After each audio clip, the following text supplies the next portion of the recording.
ব্রিগেডের সমাবেশে অধীর চৌধুরীর উপস্থিতিতে কংগ্রেসের উদ্দেশ্যে বার্তা আইএসএফ এর প্রতিষ্ঠাতা আব্বাস সিদ্দিকীর। মঞ্চে তিনি বলেন, ভাগিদারি করতে এসেছি। মঞ্চ থেকে নেমেও দেন কড়া বার্তা, যদিও কংগ্রেস এতে খুব একটা গুরুত্ব দিচ্ছে না। ভোটের আগে ভরা ব্রিগেডে দাঁড়িয়ে প্রত্যেকের গলাতেই উঠে এলো জোটের বার্তা।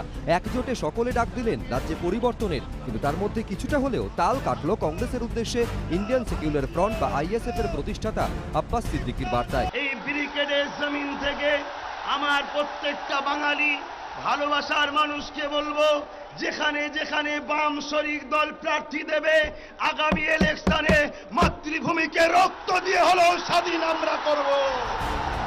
কিন্তু জোটের আরেক শরিক কংগ্রেসের কথা একবারও উল্লেখ করেননি তিনি। বক্তব্যের শেষ অংশে এর ব্যাখ্যাও দেন। আমি একটা কথা স্পষ্ট জানিয়ে দিই, ভাগিদারি করতে এসেছি, কারো তুষণ করতে আমি এসেনি, ভাগিদারি করতে এসেছি। অনেক হয়েছে, আর নয়, ভাগিদারি চাই। যদি কেউ মনে করে বন্ধুত্বের হাত মিলানো দরকার, দরজা খুলে রয়েছে। আগামী দিন বাংলায় তাদের হয়েও আব্বাস সিদ্দিকী লড়াই করবে, কথা দিয়ে গেলাম। জোটে সিপিএম এর তরফে আইএসএফ কে 30টি আসন ছাড়া হয়েছে। কংগ্রেসের কাছে 10টি আসন চেয়েছে আইএসএফ, কিন্তু তা নিয়ে এখনো রফা হয়নি। শনিবার আলিমুদ্দিন স্ট্রিটে বিমান বসু, মোহাম্মদ সেলিমদের সঙ্গে এ নিয়ে বৈঠকে বসেন অধীর চৌধুরী, প্রদীপ ভট্টাচার্য ও আব্দুল মান্নানরা। সূত্রের খবর, আইএসএফ কে আসন ছাড়ার প্রসঙ্গ উঠতেই সিপিএম এর কাছে আরো 18টি আসন দাবি করেন প্রদেশ কংগ্রেস সভাপতি অধীর চৌধুরী। তিনি বলেন, 110টি আসন কংগ্রেসকে ছাড়া হোক, সেখান থেকে 5-6টি আসন আইএসএফ কে ছাড়া হবে। এই টানাপোড়েন নিয়েই রবিবার ব্রিগেড ছাড়ার সময় কড়া বার্তা দেন আইএসএফ এর প্রতিষ্ঠাতা আব্বাস। খবর সূত্রে পাওয়া যাচ্ছে, সোনিয়া গান্ধীজি তিনি চান এই বাংলার কেউ হয়তো একটু ঢিলে করছে। আপনারা কতদিন অপেক্ষা করবেন? আর তো বেশি দিন করা যাবে না। আশা রাখবো এই বক্তব্যের পরে 2-1 দিনের মধ্যে তিনাদের সৎ ইচ্ছা থাকলে মানুষের স্বার্থে তিনারা ক্লিয়ার করবেন। না হলে বামের সঙ্গে তো আমাদের একটা সমঝোতা হয়েছে। আমরা আগে থেকেই বলে আসছি, যারা আমাদেরকে হেল্প করবে আমরা তাদেরকে হেল্প করব। আব্বাসের থ্রেট দিয়ে তো আমাদের পার্টি চলে না দাদা। আমরা সিপিএম পার্টির সঙ্গে বামেদের সঙ্গে আলোচনা করছি। সেখানে কি আব্বাস কে কি আমার জানা নাই, এত চিনি জানি না আমি। আমরা বামেদের সঙ্গে আলোচনা করছি। তৃণমূল বিজেপি আবার কথার ধারে জোটে চিড় ধরানোর চেষ্টা করছে। আত্মসমর্পণ করলো শতাব্দী প্রাচীন কংগ্রেস, আর দীর্ঘদিন ধরে পশ্চিমবঙ্গের মাটিতে যারা ধর্মনিরপেক্ষ রাজনীতির কথা বলেছেন, যারা জয় শ্রীরামের মধ্যে দিয়ে সাম্প্রদায়িকতার গন্ধ পেয়েছেন, আজকে তারা আত্মসমর্পণ করলেন তাদের কাছে। বামেদের ব্রিগেডের কিছু লোক থাকে, ডেডিকেটেড কর্মী থাকে, তারা ব্রিগেড করে। কিন্তু ব্রিগেড করা মানেই মানুষের সমর্থন পেয়ে গেলেন সেটা নয়। কর্মীর স্ট্রেংথ একটা, আর মানুষের ভরসা আরেকটা। 2019 লোকসভা ভোটে বাম কংগ্রেসের টানাপোড়েনে জোট সম্ভব হয়নি। এবার বাম কংগ্রেস জোট হয়ে গেলেও আইএসএফ এর সঙ্গে কংগ্রেসের টানাপোড়েন সেই রয়েই গেল। এবার জল কোন দিকে গড়াবে সেদিকেই নজর সকলের। আবির দত্ত, ঝিলম করঞ্জাই ও সত্যজিৎ বৈদ্য, এবিপি আনন্দ। ব্রিগেড থেকে জড়তাহীন জোটের বার্তা দিলেন বিমান বসু থেকে অধীর চৌধুরী। রবিবারের ব্রিগেড থেকে বাম কংগ্রেস আইএসএফ জোটের নতুন নাম সংযুক্ত মোর্চা প্রকাশ করা হয়, যদিও জোটকে কোনো গুরুত্বই দিতে নারাজ তৃণমূল বিজেপি। এক মাস পরে শুরু হবে বিধানসভা ভোট। তার আগে প্রথম ব্রিগেড সমাবেশ করে জড়তাহীন জোটের বার্তা দিল বাম কংগ্রেস। ব্রিগেড থেকেই প্রকাশ করা হলো বাম কংগ্রেস আইএসএফ জোটের নতুন নাম সংযুক্ত মোর্চা। বক্তৃতার ছত্রে ছত্রে বারবার নেতাদের মুখে উঠে এলো এই নাম। উদ্দেশ্য একটাই, শুরু থেকে যত বেশি সম্ভব মানুষের কাছে জোটের ছবি পরিষ্কার করে দেওয়া। আজ এই সভা প্রমাণ করছে টিএমসি বিজেপি নয়, টিএমসি বিজেপির আরো উপরে উঠে এই বাংলায় সংযুক্ত মোর্চা তারা ক্রমশ তাদের অভিব্যক্তি, তাদের উপস্থিতি, তাদের বক্তব্য স্পষ্ট করছে। তৃণমূল নেত্রী মমতা দেখে যান মোर्चार क्षमता। हमारा अन्नदाता जो हक को जिंदा रखता है, अगर वो इतनी दृढ़ता के साथ वहां पे लड़ रहा है, तो बंगाल में एक और संयुक्त मोर्चा उभर कर पैदा हुआ, और ये है संयुक्त बंगाल मोर्चा। এদিন সভামঞ্চের টুকরো টুকরো দৃশ্যেও বারবার উজ্জ্বল হয়েছে জোটের ছবি। কখনো সূর্যকান্ত মিশ্রকে দেখা গেছে অধীর চৌধুরীর সঙ্গে কথা বলতে, কখনো সিপিএম এর সাধারণ সম্পাদক সীতারাম ইয়েচুরিকে দেখা গেছে কংগ্রেস শাসিত ছত্তিশগড়ের মুখ্যমন্ত্রী ভূপেশ বাঘেলের সঙ্গে খোশ গল্প করতে। 2016 সালে বাম কংগ্রেসের জোট হলেও বিমান বসুর গলায় শোনা গেছিল সাবধানী সুর। বামফ্রন্টের প্ল্যাটফর্ম থেকে প্রচার করবে, অন্যান্য পার্টি তারা তাদের নিজেদের পার্টির প্ল্যাটফর্ম থেকে প্রচার করবে, ইনক্লুডিং কংগ্রেস। কাস্তে হাতুড়ি হাত এক হয় নাকি? কাস্তে হাতুড়ি হাত হাত। আবার 2019-এ জোট ভেস্তে যাওয়ার পরও নাম না করে কংগ্রেসের ঘাড়েই দায় ঠেলেছিলেন তিনি। কোন অদৃশ্য কারণে শোনা যায় বলে মানি ব্যাগ ঘুরে বেড়াচ্ছে সর্বত্র। মানি ব্যাগ বেশি করে কাউকে দিয়ে দিলে পর কিসের এইসব আলোচনা, কিসের এইসব বোঝাপড়া। কিন্তু এদিন সেই জড় ঝেড়ে ফেলে দ্বিধা দ্বন্দ্বহীনভাবে কংগ্রেসের সঙ্গে জোটের পক্ষে সওয়াল করেন তিনি। চেনা ছকের বাইরে হেঁটে বিমান বসুর মুখে এদিন কমরেড ছাড়াও শোনা যায় বন্ধুগণ। আমাদের সবার কাজ শুরু করতে হবে আপনাদের সময় মতো ফিরে যাওয়ার জন্য। অন্যদিকে প্রদেশ কংগ্রেস সভাপতি অধীর চৌধুরী বক্তব্য শেষ করেছেন ইনকিলাব জিন্দাবাদ দিয়ে। न संघर्ष न तकलीफ, मजा क्या है जीने में, बड़ा बड़ा तूफान थम जाएगी जब आग लगी हो सीने में। जय हिंद, इनकलाब जिंदाबाद। বাম কংগ্রেসের হৃদ্যতা দেখে পাল্টা কটাক্ষের সুর শোনা গেল তৃণমূল বিজেপির গলায়। 10,000 কংগ্রেস কর্মী খুন হওয়ার দাবি করা নেতাদের মুখেও ইনকিলাব জিন্দাবাদ শুনলাম, কিন্তু কোথাও যেন এত বড় ব্রিগেডে একবারও বন্দে মাতরম শব্দ উচ্চারিত হলো না। আমি দেখেছি তাদের আমলে 21শে জুলাইয়ে গুলি করে মারা হয়েছে স্প্ল্যানেডে। আমি দেখেছি যে বিভিন্ন জায়গায় এই বামপন্থীদের হাতে মানুষ মারা গেছে, হাজারো হাজারো কংগ্রেস কর্মী মারা গেছে, হাজারো একটা দুটো নয়, হাজারো কংগ্রেস কর্মী মারা গেছে এই বামপন্থীদের হাতে। এখন তারা হাত মিলিয়েছে। এদিন আব্বাস সিদ্দিকী আসার পর অধীর চৌধুরী বক্তব্য থামানোয় ইন্ডিয়ান সেকুলার ফ্রন্টের সঙ্গে কংগ্রেসের টানাপোড়েনের একটা জল্পনা তৈরি হয়েছে ঠিকই, কিন্তু কংগ্রেস এবং বাম দুই শিবিরই আশাবাদী ভোটের আগে ঐক্যের এই ছবি তারা পৌঁছে দিতে পারবেন মানুষের কাছেও। ময়ূখ ঠাকুর চক্রবর্তী, ঋত্বিক মণ্ডল ও সত্যজিৎ বৈদ্যের রিপোর্ট, এবিপি আনন্দ। বিধানসভা নির্বাচনের মুখে ব্রিগেডের জমায়েত দেখে উচ্ছ্বসিত বাম কংগ্রেস নেতৃত্ব। ভোটের মুখে ব্রিগেডের জমায়েত দেখে সংযুক্ত মোর্চা যখন উচ্ছ্বসিত, তখন ব্যঙ্গের সুর তৃণমূল ও বিজেপির গলায়।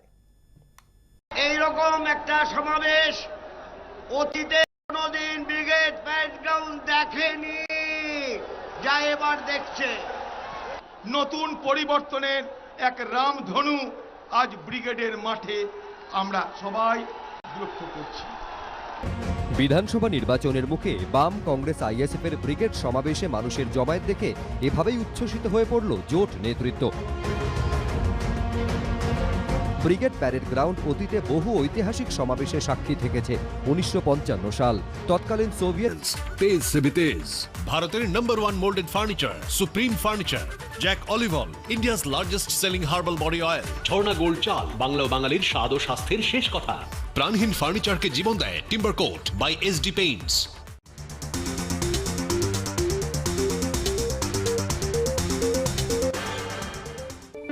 নমস্কার, দেখছেন এবিপি আনন্দ। আপনাদের সঙ্গে আমি শুভ্রজিৎ। শুরু করছি এক ডজন গল্প। ব্রিগেডের সমাবেশে অধীর চৌধুরীর উপস্থিতিতে কংগ্রেসের উদ্দেশ্যে বার্তা আইএসএফ এর প্রতিষ্ঠাতা আব্বাস সিদ্দিকীর। মঞ্চে তিনি বলেন, ভাগিদারি করতে এসেছি। মঞ্চ থেকে নেমেও দেন কড়া বার্তা, যদিও কংগ্রেস এতে খুব একটা গুরুত্ব দিচ্ছে না। ভোটের আগে ভরা ব্রিগেডে দাঁড়িয়ে প্রত্যেকের গলাতেই উঠে এলো জোটের বার্তা। একজোটে সকলে ডাক দিলেন রাজ্যে পরিবর্তনের, কিন্তু তার মধ্যে কিছুটা হলেও তাল কাটলো কংগ্রেসের উদ্দেশ্যে ইন্ডিয়ান সেকুলার ফ্রন্ট বা আইএসএফ এর প্রতিষ্ঠাতা আব্বাস সিদ্দিকীর বার্তায়। এই ব্রিগেডের জমিন থেকে আমার প্রত্যেকটা বাঙালি ভালোবাসার মানুষকে বলবো, যেখানে যেখানে বাম শরিক দল প্রার্থী দেবে, আগামী ইলেকশনে মাতৃভূমিকে রক্ত দিয়ে হলেও স্বাধীন আমরা করব। কিন্তু জোটের আরেক শরিক কংগ্রেসের কথা একবারও উল্লেখ করেননি তিনি। বক্তব্যের শেষ অংশে এর ব্যাখ্যাও দেন। আমি একটা কথা স্পষ্ট জানিয়ে দিই, ভাগিদারি করতে এসেছি, কারো তুষণ করতে আমি এসেনি, ভাগিদারি করতে এসেছি। অনেক হয়েছে, আর নয়, ভাগিদারি চাই।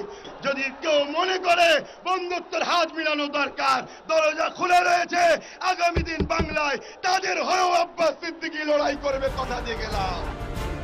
জোটে সিপিএম এর তরফে আইএসএফ কে 30টি আসন ছাড়া হয়েছে। কংগ্রেসের কাছে 10টি আসন চেয়েছে আইএসএফ। কিন্তু তা নিয়ে এখনও রফা হয়নি।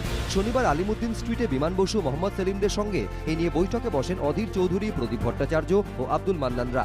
সূত্রের খবর, আইএসএফকে আসন ছাড়ার প্রসঙ্গ উঠতেই সিপিএমের কাছে আরও 18টি আসন দাবি করেন প্রদেশ কংগ্রেস সভাপতি অধীর চৌধুরী। তিনি বলেন, 110টি আসন কংগ্রেসকে ছাড়া হোক, সেখান থেকে 5-6টি আসন আইএসএফকে ছাড়া হবে। এই টানাপোড়েন নিয়েই রবিবার ব্রিগেড ছাড়ার সময় কড়া বার্তা দেন আইএসএফের প্রতিষ্ঠাতা আব্বাস।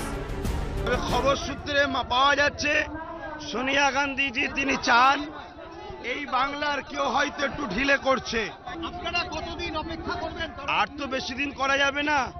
আশা রাখবো এই বক্তব্যের পরে 2-1 দিনের মধ্যে তিনাদের সৎ ইচ্ছা থাকলে মানুষের স্বার্থে তিনারা ক্লিয়ার করবেন। না হলে বামের সঙ্গে তো আমাদের একটা সমঝোতা হয়েছে। আমরা আগে থেকেই বলে আসছি যারা আমাদেরকে হেল্প করবে আমরা তাদেরকে হেল্প করব। আব্বাসের থ্রেট দিয়ে তো আমাদের পার্টি চলে না দাদা।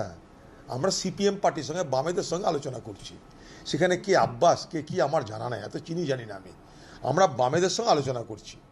তৃণমূল বিজেপি আবার কথার ধারে জোটে চিড় ধরানোর চেষ্টা করছে। আত্মসমর্পণ করলো শতাব্দী প্রাচীন কংগ্রেস, আর দীর্ঘদিন ধরে পশ্চিমবঙ্গের মাটিতে যারা ধর্মনিরপেক্ষ রাজনীতির কথা বলেছেন, যারা জয় শ্রীরামের মধ্যে দিয়ে সাম্প্রদায়িকতার গন্ধ পেয়েছেন, আজকে তারা আত্মসমর্পণ করলেন তাদের কাছে। বামেদের ব্রিগেডের কিছু লোক থাকে, ডেডিকেটেড কর্মী থাকে, তারা ব্রিগেড করে। ভোটের দিন ঘোষণা হতেই গড়ফায় স্বাস্থ্যসাথী ক্যাম্প বন্ধ করল নির্বাচন কমিশন। আগে থেকে ক্যাম্প বন্ধের খবর না থাকায় ভোগান্তির শিকার সাধারণ মানুষ। এখতিয়ারের বাইরে গিয়ে কাজ করছে কমিশন। অভিযোগ তৃণমূলের। স্বাস্থ্যসাথী নয়, ভোট সাথী, পাল্টা কটাক্ষ করেছে বিজেপি। 8 দফায় বিধানসভা ভোট হবে বাংলায়। ভোট বৈতরণী পার হতে তৃণমূলের তুরুপের তাস স্বাস্থ্যসাথী প্রকল্প। এবার সেই প্রকল্পের ক্যাম্পই বন্ধ করে দিল নির্বাচন কমিশন। পুরসভা সূত্রে খবর, রবিবার গড়ফার 104 নম্বর ওয়ার্ডের দীনেন্দ্রনাথ মেমোরিয়াল গার্লস হাই স্কুলে স্বাস্থ্যসাথী কার্ডের ছবি তোলার কর্মসূচি নেওয়া হয়। স্বাস্থ্যসাথী কার্ডের এখানে ছবি তোলার প্রোগ্রাম ছিল। তবে যেটা জানা যাচ্ছে যে এখানে যারা কর্মী ছিলেন তারা আসার পর সব প্রস্তুতি তারা করে নিয়েছিলেন। এরপরই ইলেকশন কমিশন থেকে ফোন আসে বলে এখানকার কর্মীদের পক্ষ থেকে বলা হয়, এবং তাদেরকে ফোনে বলা হয় যে যেহেতু নির্বাচনী বিধি ঘোষণা হয়ে গেছে, সেই কারণে স্বাস্থ্যসাথীর এই ফটো তোলার যে প্রোগ্রাম সেটা চালানো যাবে না। আমরা সমস্ত স্লিপ আজ থেকে 7 দিন আগে লোকের কাছে ডিস্ট্রিবিউট করেছি। যারা আমাদের আজকে এই ছবি তোলার জন্য যারা এসছিলেন, হঠাৎ করে তাদের কাছে ফোন আসে যে নির্বাচন কমিশনের যে কোড অফ কন্ডাক্ট অনুযায়ী এই মুহূর্তে আপনারা ছবি তুলতে পারবেন না স্বাস্থ্যসাথী কার্ডের। যদি আপনারা ছবি তোলেন তাহলে উইল অ্যারেস্ট ইউ। ক্যাম্প বাতিল হবার কথা আগে থেকে না জানায় ভোগান্তির মুখে পড়েন স্থানীয় বাসিন্দারা। মানে স্বাস্থ্যসাথীর জন্য এসেছিলাম, আগেই বুক করা ছিল, তো আজ এখন দেখছি নেই। কবে হবে জানা নেই, নির্বাচন কমিশন থেকে বন্ধ করে দিয়েছে। আচ্ছা, কালকে কল এসেছিল আমার কাছে, তো আজকে ছবি তোলা হবে, স্লিপও পেয়েছিলাম। তো আজকে এসে তোমাদের থেকে শুনলাম যে প্রবলেম হয়েছে, আজকে হবে না। তার প্রশাসন সূত্রে খবর, 8ই ফেব্রুয়ারি স্বাস্থ্যসাথী প্রকল্পে আবেদনের শেষ দিন ছিল। তারপর নতুন আবেদনপত্র নেওয়া হয়নি। এই পরিস্থিতিতে ক্যাম্প বন্ধ হয়ে যাওয়ায় নির্বাচন কমিশনকে নিশানা করেছে রাজ্যের শাসক দল। নির্বাচন কমিশন তাদের এখতিয়ারের বাইরে গিয়ে কাজ করছে। স্বাস্থ্যসাথীর সাথে তো কোনো নির্বাচনের প্রচার নেই। আগে ছবি নিয়েছে, আগে ফর্ম ফিল আপ করেছে, এখন শুধু কার্ডটা বিক্রি হবে। সেটা যদি বন্ধ করা শুরু হয়। আমার সঙ্গে বেসরকারি হসপিটালের যারা সিইও বা এদের সঙ্গে কথাবার্তা হয়েছে, তারা বলছেন যে রেট দেওয়া হয়েছে, এক্স রে বলুন, ইসিজি বলুন, সেই রেটে কোনো প্রাইভেট হসপিটাল করতে পারবে না। সরকারি হসপিটাল রিফিউজ করেছে, কার্ড ফেলে দিয়েছে, এটা আমরা দেখেছি। যেন এটা একটা বড় ইলেকশন স্ট্যান্ড হচ্ছে। কমিশন সূত্রে খবর, নির্বাচনী আচরণবিধি লাগু হয়ে যাওয়ায় এই ধরনের সরকারি প্রকল্প চলতে পারে কিনা তা খতিয়ে দেখা হচ্ছে। তাই এখন ক্যাম্প বন্ধ রাখার কথা বলা হয়েছে। ঝিলম করঞ্জাই, ঋত্বিক মণ্ডল ও শান্তনু নস্করের রিপোর্ট, এবিপি আনন্দ, কলকাতা।